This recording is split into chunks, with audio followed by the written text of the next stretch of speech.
ನಂಜನಗೂಡು ತಾಲೂಕಿನ ಹುಲ್ಲಹಳ್ಳಿ ಹೋಬಳಿಯ ದುಗ್ಗಳ್ಳಿ ಗ್ರಾಮದ ಮಾದಪ್ಪ ಎಂಬುವ ರೈತನಿಗೆ ವ್ಯವಸಾಯ ಮಾಡಲು ಬಿಡದೆ 12 ವರ್ಷಗಳಿಂದ ತೊಂದರೆ ಕೊಡ್ತಿದ್ದು ಕೋರ್ಟ್ನಲ್ಲಿ ಇವರಂತೆ ಆದೇಶ ಇದ್ರು ಆದ್ರೂ ಮತ್ತೆ ತೊಂದರೆ ಕೊಡ್ತಿದ್ದು ಈ ವಿಷಯವಾಗಿ ಸಮಾಜ ರಕ್ಷಣಾ ಸೇನೆಯ ಸಂಸ್ಥಾಪಕ ರಾಜ್ಯಾಧ್ಯಕ್ಷ ಕೆಎಚ್ ಹನುಮಂತರಾಜುಗೆ ದೂರು ನೀಡಿದ್ರು. ಖುದ್ದಾಗಿ ಸ್ಥಳಕ್ಕೆ ಭೇಟಿ ನೀಡಿದ ಹನುಮಂತರಾಜು ಮತ್ತು ಮೈ ಸೋಷಿಯಲ್ ಮೀಡಿಯಾ ಡಿಜಿಟಲ್ ಕ್ಲಬ್ ಸಂಸ್ಥಾಪಕ ರಾಜ್ಯಾಧ್ಯಕ್ಷರಾದ ಸೂರ್ಯವರ್ಧನ್, ಸಮಾಜ ರಕ್ಷಣಾ ಸೇನೆಯ ಪ್ರಧಾನ ಕಾರ್ಯದರ್ಶಿಯಾದ ನವೀನ್ ಗೌಡ, ಮೈಸೂರು ಚಾಮುಂಡೇಶ್ವರಿ ಕ್ಷೇತ್ರದ ಅಧ್ಯಕ್ಷರಾದ ಶಿವರಾಮೇಗೌಡ ಹಾಗೂ ಕಾಂಗ್ರೆಸ್ ಮುಖಂಡ ಲೋಕೇಶ್, ಸ್ಥಳೀಯ ಊರಿನ ಮುಖಂಡರು ಮತ್ತು ಯಜಮಾನರು ಭೇಟಿ ನೀಡಿ ಉಳುಮೆ ಮಾಡಿಸಿ ಜಮೀನನ್ನು ಭೂ ಮಾಲೀಕರಿಗೆ ಸ್ವಾಧೀನಕ್ಕೆ ನೀಡಲಾಯಿತು.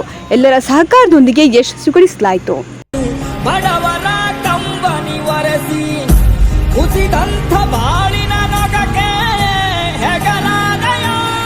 ದೂರ ಜನರಿಗೆ ಸದೆಯ ವಿಧಿಸುವ, ಹಸಿದ ಜನರಿಗೆ ಸುಜಯ ಹರಿಸುವ, ಹಿತವನು ಬಯಸುವ ಕಡು